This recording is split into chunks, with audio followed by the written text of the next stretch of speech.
Bonjour à tous et à toutes, dans ce tutoriel qui va vous apprendre à modéliser un appartement, un bâtiment, qui va vous apprendre aussi à utiliser la technique du damier pour créer une UV-map. Vous allez voir aussi comment déclarer cette UV-map. Nous allons voir aussi comment utiliser le principe des couleurs pour travailler sur nos textures, ce que vous pouvez voir ici, pour créer une seule et unique texture que l'on pourra récupérer dans Photoshop pour créer une texture unique à destination de Unity.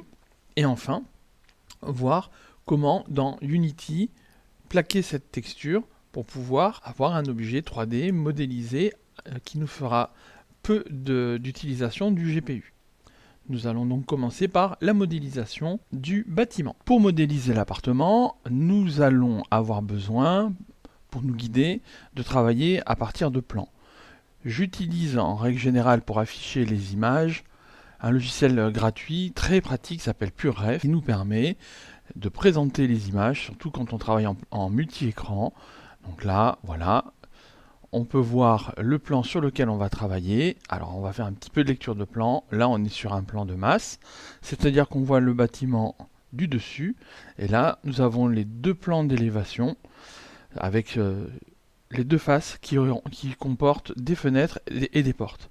On a aussi une vue de coupe du plafond, avec juste une petite différence, c'est qu'on va mettre 15 cm au lieu de 10 cm sur les murs extérieurs, pour bien faire la différence. Et donc l'intérêt de ce logiciel, c'est que, déjà en plus d'être gratuit, il nous permet d'avoir plusieurs images affichées simultanément, de pouvoir zoomer, dézoomer à l'intérieur de notre galerie d'images. Donc là par exemple, vous pouvez voir le damier avec lequel on va travailler pour faire les déclarations de UV-map et pour faire les dépliés.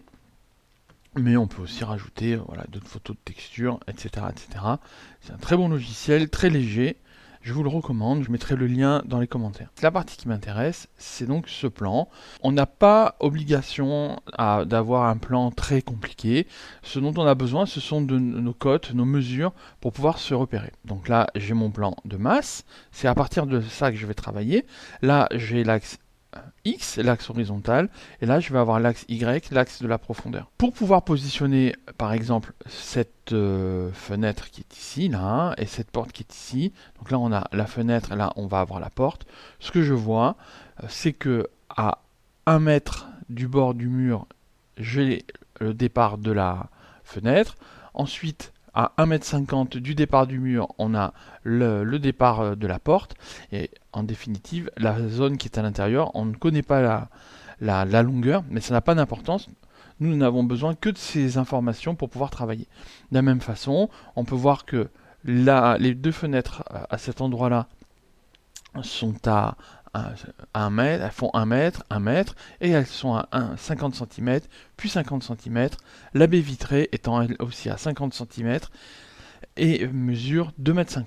Pour travailler dans Blender, voilà, nous sommes dans Blender, je vais retirer la caméra, je n'en ai pas besoin, la lumière, je n'ai pas besoin d'éclairage, tout simplement parce que on va travailler à destination de Unity. On n'a pas besoin d'avoir les options que propose Blender en termes de rendu. On est là pour de la modélisation.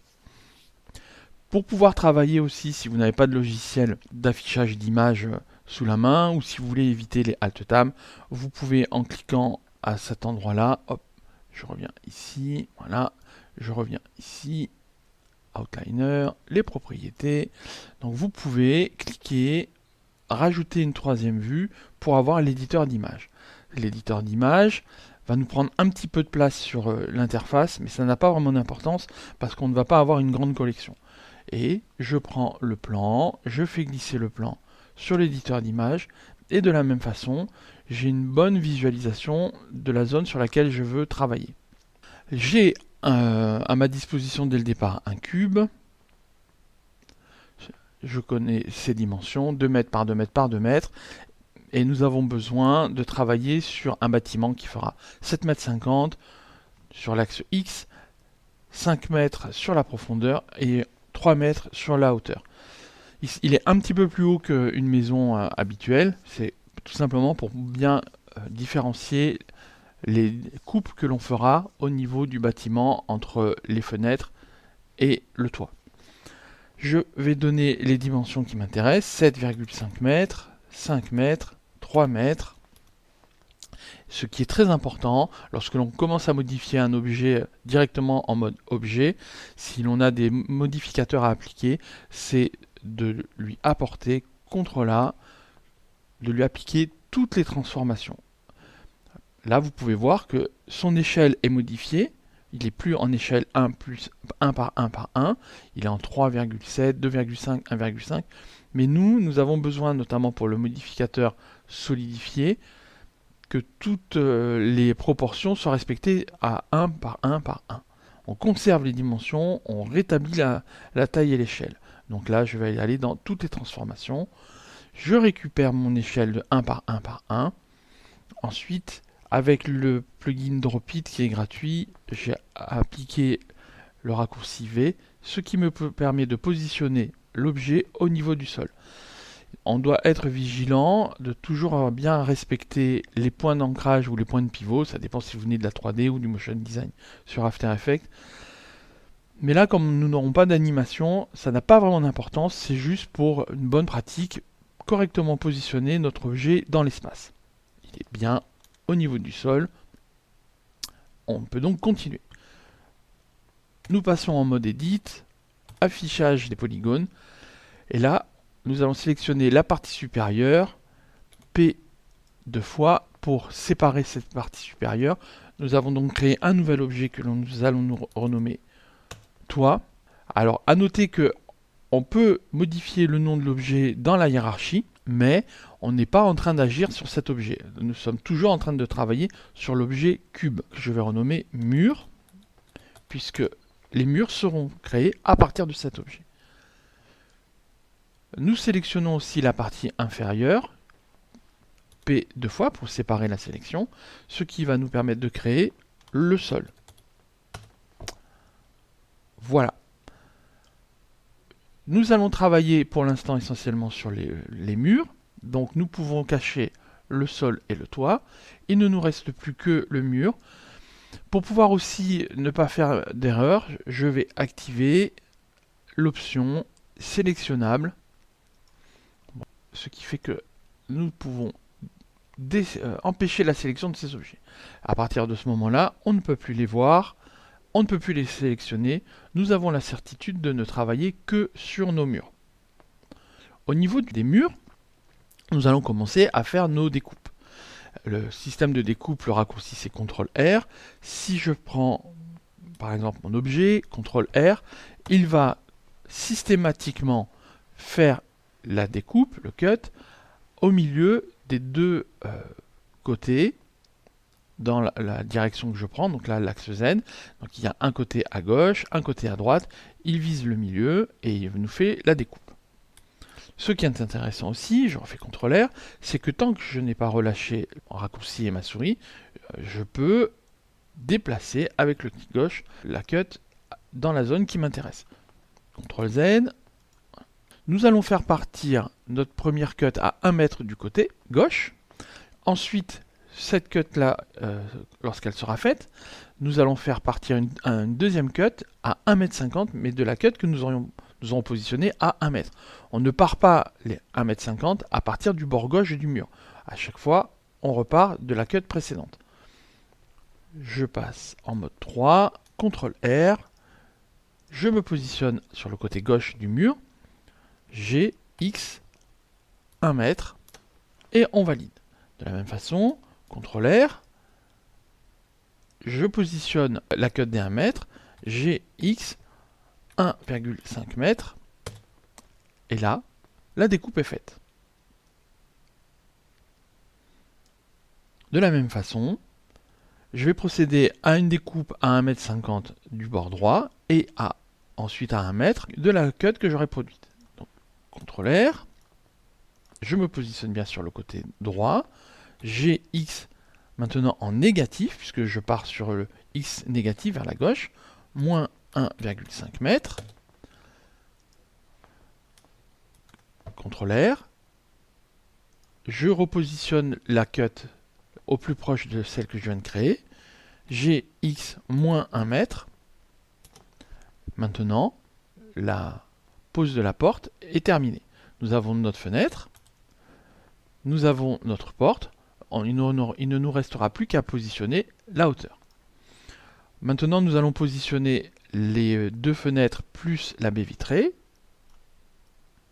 La baie vitrée est à 50 cm du bord droit, puis mesure 2,50 m. CTRL R, position à droite, Gx moins 0,5, puis CTRL R, Gx moins 2,50 m, ce qui nous donne la baie vitrée. Je ne connais pas la distance entre là et là, je n'ai pas besoin de la calculer. Maintenant, je vais travailler sur la portion de mur, la fenêtre, la portion de mur, la fenêtre. La fenêtre commence à 50 cm, donc CTRL R. Gx, maintenant je repasse en positif, 0,5, puis CTRL R. Gx 1 mètre, puis CTRL R. Gx 0,5, puis CTRL R. Gx 1 mètre. Maintenant, nous pouvons voir, en étant en mode face, que l'on a la découpe pour la fenêtre, la découpe pour la fenêtre, la découpe pour la baie vitrée. Au niveau des découpes horizontales, on considère que la hauteur d'une porte correspond à 2,10 m. Donc nous allons avoir la porte à 2,10 m, la baie vitrée à 2,10 m, puis la hauteur de la fenêtre et la distance qui sépare le sol du bas de la fenêtre sera de 1 m, la hauteur de la fenêtre sera de 1,10 m et il nous restera 90 cm. Là où je complique un petit peu les choses, c'est que les fenêtres seront un petit peu plus hautes que le bord, que la hauteur de la baie vitrée. Et elles vont descendre un petit peu plus bas. Nous avons nos informations.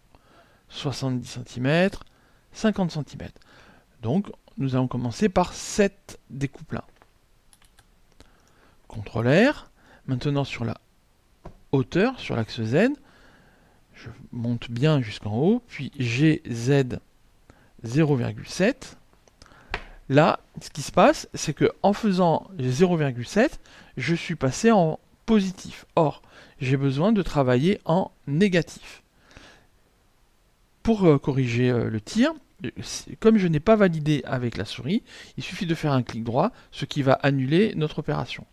Attention, là, je n'ai pas annulé ma cut. La cut est toujours présente.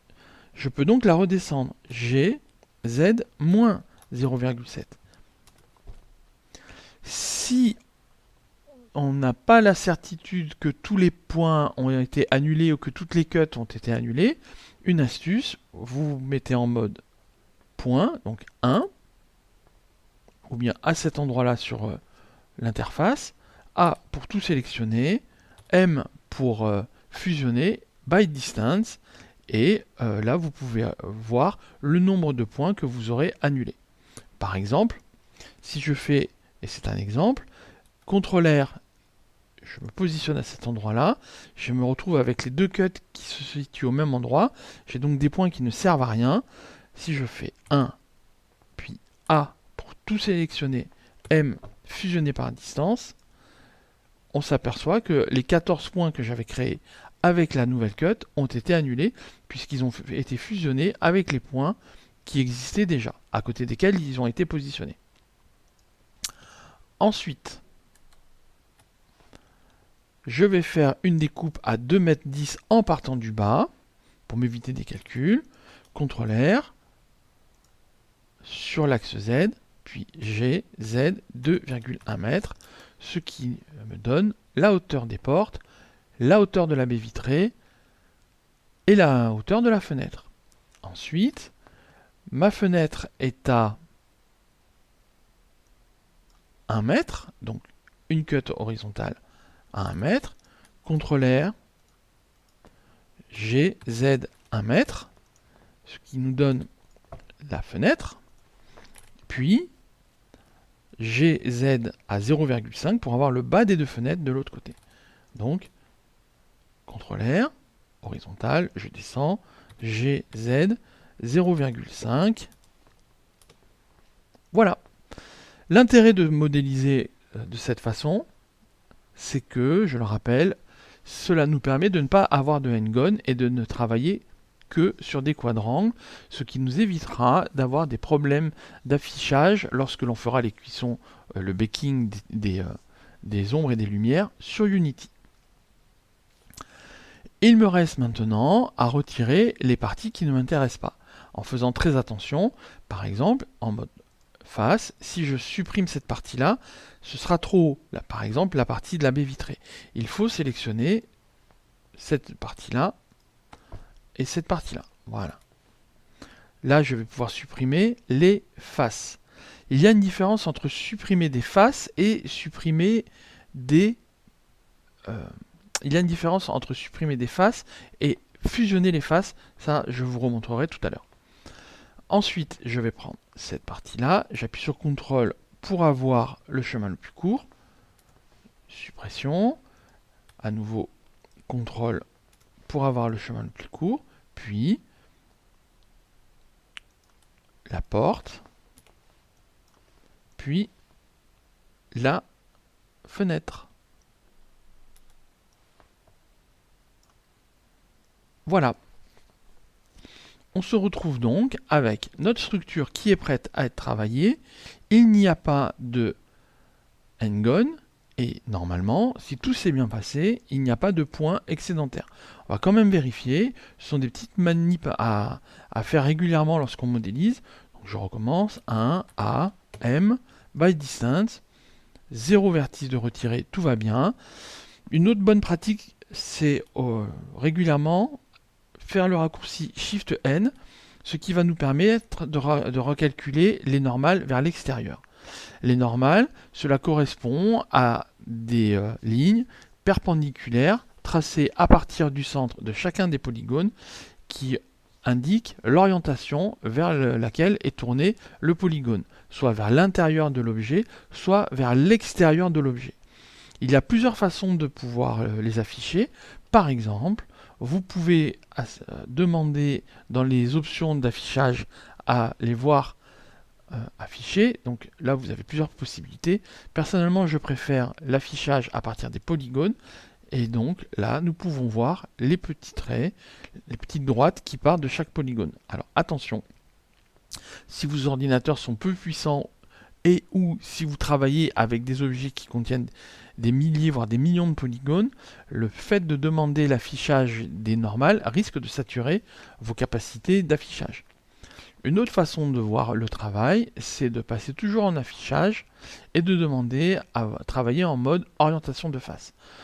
Lorsque vos normales sont orientées à l'extérieur, l'affichage est bleu. Lorsque vous avez la partie intérieure des polygones, l'affichage est rouge. Et par exemple, si je voulais inverser, 3, il me suffit simplement de sélectionner la face qui m'intéresse et CTRL SHIFT N et ça m'inverse l'orientation. CTRL Z, ce qui fait que là, voilà, je peux le voir. CTRL Z. Bien, j'apprécie pas tellement cette façon de travailler parce que lorsque l'on commence à travailler avec les textures, le mode d'affichage intérieur ou extérieur des normales nous empêche de voir les textures. C'est intéressant lorsqu'on est vraiment en mode modélisation, mais lorsqu'on commence à texturer, à mon avis, il vaut mieux le retirer. Voilà. Donc, on peut continuer à utiliser cet affichage-là. À noter qu'on peut aussi augmenter leur taille, ce qui est très pratique. Voilà. Bien. Vous remarquerez aussi que je n'ai pas appliqué le modificateur solidifié dès le départ. J'attends d'avoir bien découpé avant d'appliquer mes modificateurs, ce qui va éviter d'avoir des conflits au niveau des polygones. Maintenant que j'ai terminé ma première partie, je vais pouvoir aller dans Propriétés de modificateur, Ajouter modificateur, Solidifier. Et là, épaisseur 0,15, ce qui me permet d'obtenir une épaisseur à partir des simples polygones que j'avais donnés. On peut voir qu'il y a un défaut à cet endroit-là, c'est commun, c'est dû à la tension qui est exercée à cet endroit-là. Je vais demander l'épaisseur uniforme, ce qui va régulariser ce problème. Habituellement, on travaille en laissant les modificateurs actifs, mais là, en l'occurrence, on a besoin, dès le départ, d'obtenir le résultat qui est proposé par ce modificateur. Lorsque l'on est en mode Edit, on ne peut pas appliquer le modificateur, on a besoin de passer en mode Objet. Je passe en mode Objet, et là, j'ai plusieurs façons d'appliquer mon modificateur. Première façon, je peux aller à cet endroit-là et demander à faire appliquer. À ce moment-là, le modificateur est appliqué, et si je reviens en mode Edit, je m'aperçois que les faces internes ont été générées. Je vais faire CTRL Z pour continuer de vous montrer. Je reviens à l'état avant d'avoir appliqué le modificateur solidifié. Donc on a vu que l'on pouvait l'appliquer ici. Nous pouvons aussi sélectionner l'objet dans la scène, raccourci CTRL A et descendre sur Géométrie visuelle vers Mesh. De la même façon, je valide, mon modificateur a été appliqué. Il y a quand même une différence, c'est que si par exemple je rajoute un modificateur, je vais rajouter du biseau par exemple, et que là mon biseau a été appliqué, il y a quand même une différence, c'est que si je passe à cet endroit-là et que je fais appliquer, uniquement le modificateur sur lequel j'ai demandé l'application sera effectif. CTRL Z. On peut aussi d'ailleurs aller dans le modificateur, voilà je suis là, faire CTRL A et le modificateur sera automatiquement appliqué. À nouveau CTRL Z. La grande différence c'est que si je passe dans la scène, que je sélectionne l'objet et que je fais CTRL A, avec Géométrie visuelle vers Mesh, ce sont tous les modificateurs qui vont être appliqués. La différence, c'est donc CTRL A dans la scène applique tous les modificateurs. Si vous passez par la fenêtre Propriétés de modificateur, vous pourrez choisir quel modificateur vous voulez appliquer au fur et à mesure de l'évolution de votre travail. Donc là, à nouveau, CTRL Z, voilà. Je retire le modificateur biseau en l'annulant. Et maintenant, CTRL A directement dans ma fenêtre. Et là, mon modificateur est appliqué. Je reviens en mode Edit. Je peux voir tout mon travail. Maintenant, je vais pouvoir modéliser les cloisons. Pour pouvoir modéliser les cloisons, je ne veux pas remodéliser à partir d'un nouvel objet, je vais travailler à partir de cet objet, puisque les cloisons sont à l'intérieur des murs. Autant récupérer une partie des murs pour pouvoir avoir la certitude de travailler avec les bonnes valeurs, les bonnes dimensions. Donc, je regarde sur mon plan les cloisons. La cloison est ici et ici. Elle part à 3,60 m du bord droit du bâtiment. Pour générer les cloisons, je sélectionne les faces qui m'intéressent. Ensuite, Shift D pour les dupliquer, sinon je vais perdre les faces de mes murs. Et je duplique en créant ma sélection. Le nouvel objet s'appellera cloison. Je sors de l'objet mur, je rentre dans l'objet cloison. En appuyant sur le slash du pavé numérique, je ne verrai que cette partie-là. Voilà. Pour vous montrer, je reviens. Je déplace tous les objets GX-2 moins 3,6 mètres. Mais ce que je veux, c'est retirer ces arêtes, ou ces points, ou ces faces qui ne servent à rien.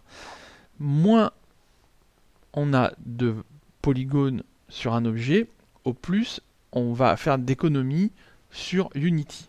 On doit donc toujours essayer d'atteindre un niveau de polygone le plus faible possible. Je demande uniquement l'affichage de mes cloisons. Et par exemple, en mode 1, affichage des points, je vais sélectionner les points inférieurs. Et donc là, on peut voir que en appuyant sur X ou bien en appuyant sur supprimer, je peux effacer les points. Si j'efface les points, là c'est pas ce qu'il faut faire, mais je vous montre. Si j'efface les points, je supprime les points, mais j'ai besoin d'avoir quand même les objets qui ont été générés. Donc effacer les points, ce n'est pas la bonne solution. CTRL Z. Ce dont j'ai besoin, ça va être de dissoudre les vertices, dissoudre les points. En faisant cette dissolution, je conserve le reste de l'objet. De la même façon, CTRL Z, si je passe en mode arête, je sélectionne mes arêtes, X, dissoudre arête, cela va me permettre de supprimer les arêtes excédentaires et de ne conserver que les parties de l'objet qui m'intéressent. 1 à M by distance, ce qui me permet de vérifier que je n'ai pas de points qui auraient été générés dans l'opération. Bien. Je veux donner à ma cloison une épaisseur de 10 cm. Donc, E, je donne, pour vous montrer beaucoup plus de distance, je valide avec un clic gauche. Et ce qui est intéressant dans Blender, c'est que lorsqu'on a utilisé un outil, on a cette fenêtre qui apparaît, qui nous permet de modifier notre action si on a besoin de modifier, si on n'est pas sûr, si on s'aperçoit que la valeur qu'on avait donnée était fausse. Donc là, en l'occurrence, nous avons besoin de 0,1. Donc 0,1, je valide, ce qui valide mon extrusion. Voilà. On s'aperçoit aussi que l'objet est correctement modélisé puisque les normales vont à l'extérieur. Je n'ai pas utilisé la même méthode que tout à l'heure pour vous montrer une autre façon de travailler. Tout à l'heure, nous avons modélisé une seule face puis fait les découpes. Là, nous avons modélisé un polygone avec 6 faces dans lequel nous allons faire nos découpes. Au niveau des découpes, nous avons un morceau de mur de 25 cm, un trou de 1 mètre pour la porte et un autre morceau de mur de 25 cm.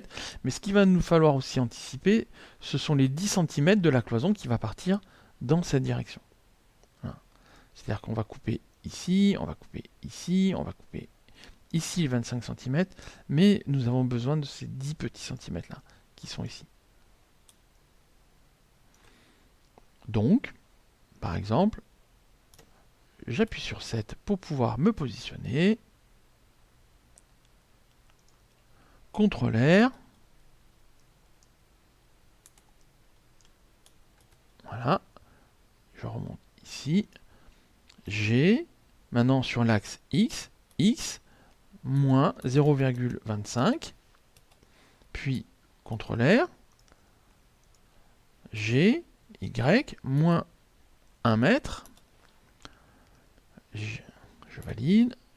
CTRL R. G, Y moins 0,25. Puis les 10 cm. CTRL R. G, Y moins 0,1. Ce qui nous donne la portion de mur, la porte, la portion de mur, la cloison.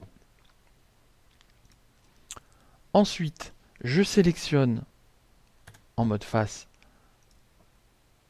la cloison que je veux créer. E, et il n'y a plus qu'à tirer.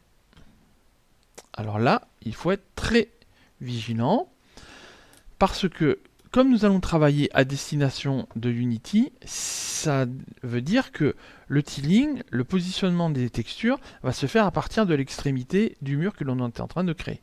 Or, Si je déplace mon objet à l'intérieur, le départ de la texture va se faire à partir d'ici. Si je n'ai pas correctement positionné mon mur, on va avoir du vide, on va avoir un trou entre notre cloison et notre mur. Et en plus, le départ de texture va se faire avec un léger décalage. Donc, je fais en sorte que mon mur et ma cloison coïncident dans l'espace. Voilà. De la même façon que j'ai fait la porte à cet endroit-là, je vais faire la porte à cet endroit-là. Donc 50 cm de mur, 1 mètre de porte. Donc là, normalement, tout le monde devrait être au point avec ça. J'ai x 0,5. CTRL R.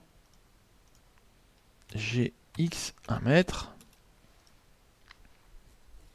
Il nous manque un dernier cut, la hauteur de porte. CTRL R. GZ 2,1. Et maintenant, mes portes sont correctement positionnées.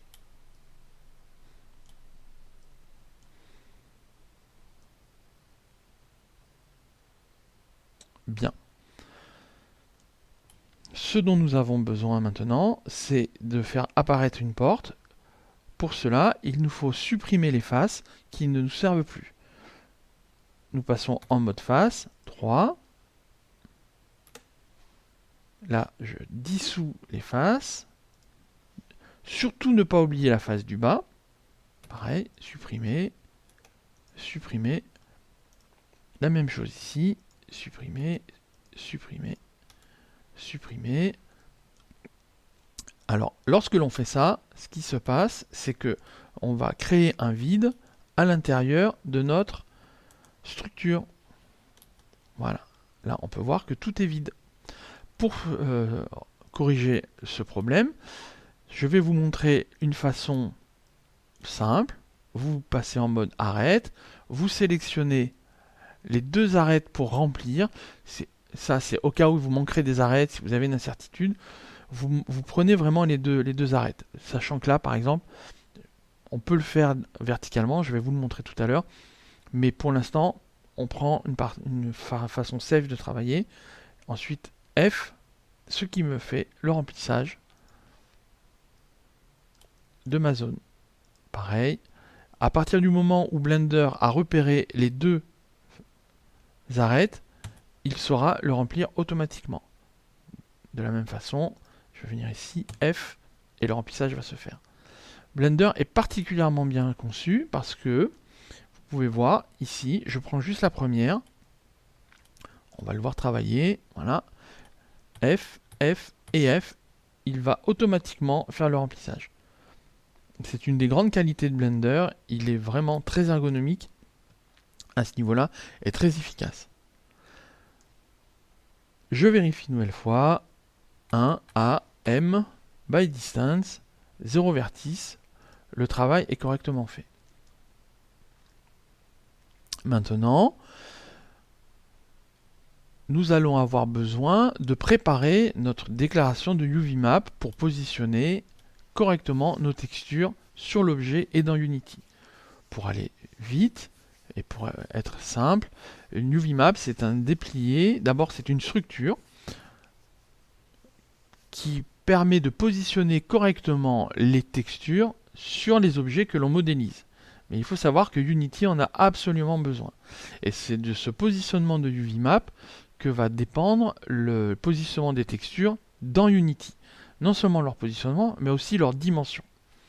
Sauf que nous allons travailler sur le texturing à partir d'un seul et unique fichier image que nous allons reprendre dans Photoshop.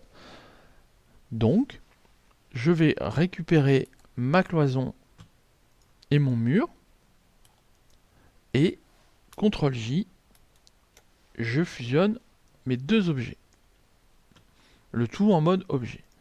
Voilà. Mur, parce que je les ai sélectionnés dans le mauvais sens, dans le mauvais ordre, mais ça n'a pas d'importance, il suffit de modifier le nom de l'objet. Maintenant, nous avons un seul et unique objet avec tous nos points de sélectionner. A, M, by distance, tout est correct. Je vais juste retirer l'affichage des normales, puisque maintenant, je suis certain que mon travail est correct, et je vais éviter d'avoir des informations parasites à l'écran. Bien. Pour pouvoir travailler, pour pouvoir préparer mes UV maps, je vais utiliser une texture. Donc, mon objet est ici. 3A, je sélectionne tout. Je crée un nouveau matériau.